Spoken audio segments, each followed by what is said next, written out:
A New Jersey Republican is having some sour grapes after losing his re-election campaign by only 3 votes. Wow. One of those votes happens to have been his daughter.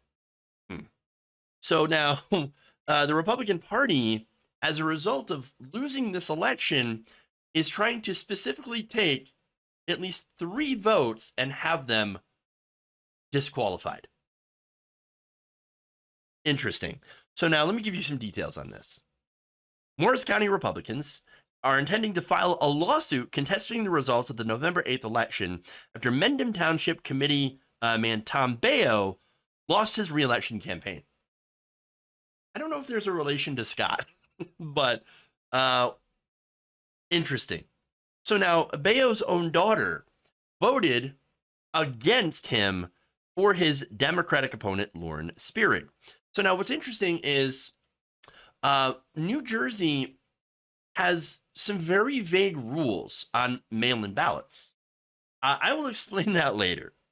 But in a ballot that apparently he had placed in the mail himself, Baio, had turned in the ballot of his daughter, and it turns out that as well as 2 other of these ballots led to his defeat, which is just ironic, very ironic.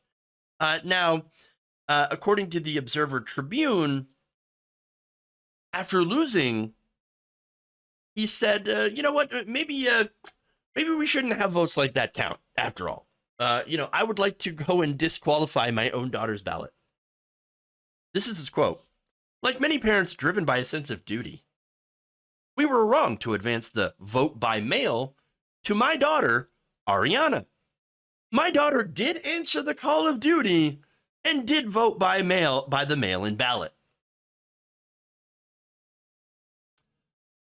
Now, state law in New Jersey specifies that voters must be U.S. citizens, at least 18 years old, and live in a county for at least 30 days before an election. Baio's daughter happens to be a journalist living in New York City. Interesting. So, nonetheless, he's like, mail-in ballot. Just send me your mail-in ballot, and then I will turn it in. I will put it in the ballot box for you, which you're allowed to do. Did he think that she was going to vote for him? That's my question. Like, wait. So, the rule that allows mail-in ballots from other states, you were okay with until you lost, and then you find out that your daughter voted against you, and you're like, we should definitely disqualify my daughter's vote. And 2 others. That's amazing. Oh, it's so ironic.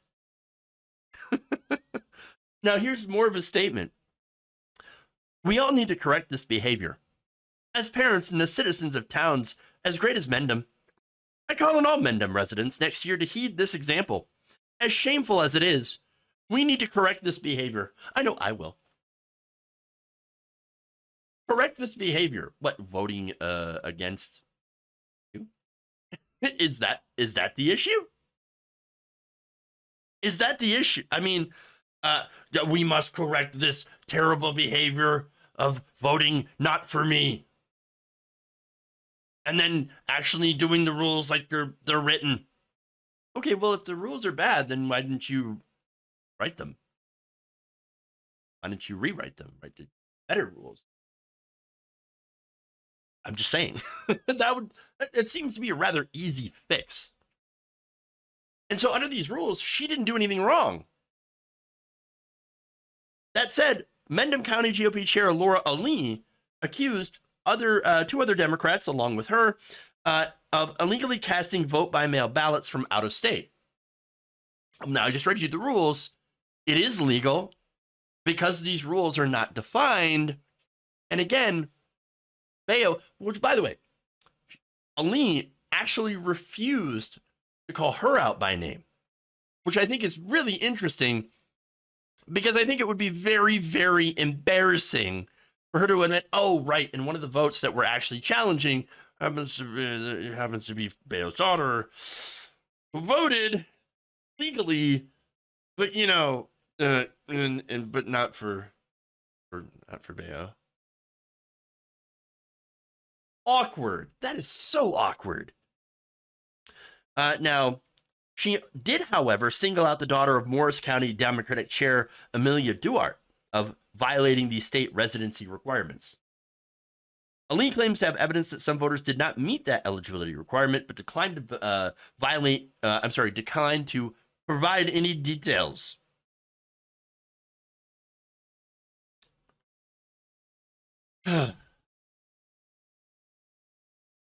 Hilarious. Oh, now, by the way, Duarte's daughter is a recent college graduate who lives in Knoxville, Tennessee. Also cast a ballot. But as I said before, there was a pretty ambiguous rule there. So you might be wondering, wait, he lost by 3, right? Why is there not a recount? Well, it turns out there was. There was a recount. Baio first had initially lost the election to Spirig by only 2 votes. And then, after the recount performed at the Morristown courthouse, showed that not only did Spirig keep her win, but Baio lost another vote. In the end, Spirig received 1,473 votes, while Baio received only 1,470. So, wait, they went and did the recount and found that there were no problems with those ballots. I guess this is one of those things where, sad day for you. I mean, you lost. They played by the rules. You got your recount. And then what? You still lost. You can't just throw out a vote because you didn't win, because you don't like the result. That's not how it works.